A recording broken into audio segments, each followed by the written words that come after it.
Tamworth, home of Australian country music, the world's largest tomato, and the only New South Wales council not to elect a single woman. Tamworth Regional Council has, as of recent, been caught up in a multitude of controversies. These have led to a public caught up in local council affairs like never before.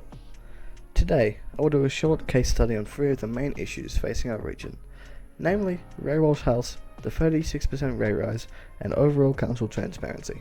Ray Walsh House has been a staple of the Tamworth skyline for almost half a century, having been opened by the deceased Queen Elizabeth II during a 1977 trip to the area. Since then, it has served as the administrative centre of whatever form of local government occupies the Tamworth area at a given time, currently being the Tamworth Regional Council. That is, up until 2022, when while attempting to fix broken air ducts on many floors of the building, asbestos was found to pose a risk great enough that all council workers had to be evacuated. Since then, discussion has stirred among council members and the general public relating to the future of the iconic building.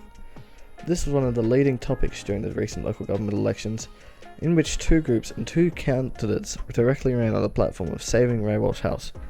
One group, Labour, and one candidate, Mark Rodder, took up a share of almost 40% of the vote during the 14th September election. As a result, the newly elected council has voted to look into new strategies for restoring Ray Walsh House, after it was decided in June to dispose of the building.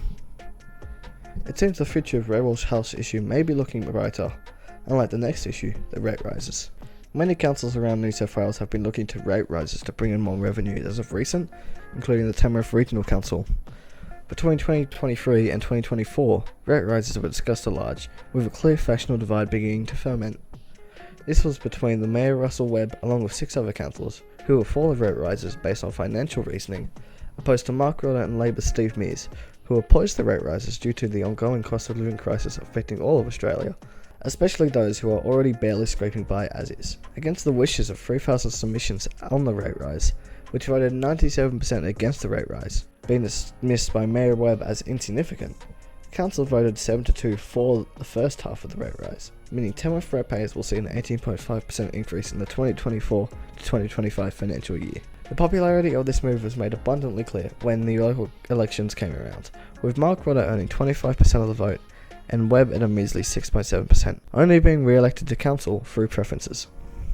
Despite this, council has re-elected Russell Webb as mayor and new councillor, and seeming buddy of Webb's, Jeffrey Budd, to deputy mayor, both votes going 6-3. The reappointment of Webb as mayor has made people once again question the final issue of this video, council transparency.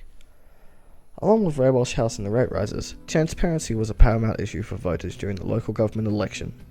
This stemmed from a lack of openness from council about dealings and backdoor talks between councillors and other groups, including developers, along with basic procedures of council seeming to be hidden from the public eye.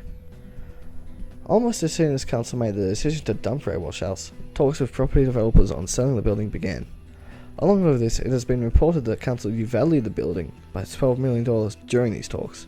Recently, during a council meeting I personally attended, Councillor Rodder revealed that during an investigation into the company that was hired to remove the innards of Ray Walsh House, Rose Construction Group, he found that, quote, they did not have licenses to demolish or a license for asbestos removal.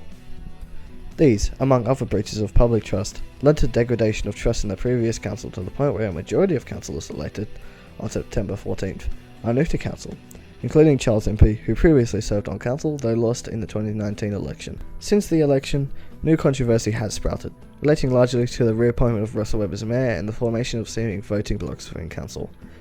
These voting blocks seem to largely agree on issues like Ray Walsh House, the rate rises, and council transparency, all of which will likely continue to be issues the new council will have to grapple with into the foreseeable future. Thank you for watching. Please like and share if you found this video informative, and I hope you have a good one. Cheers.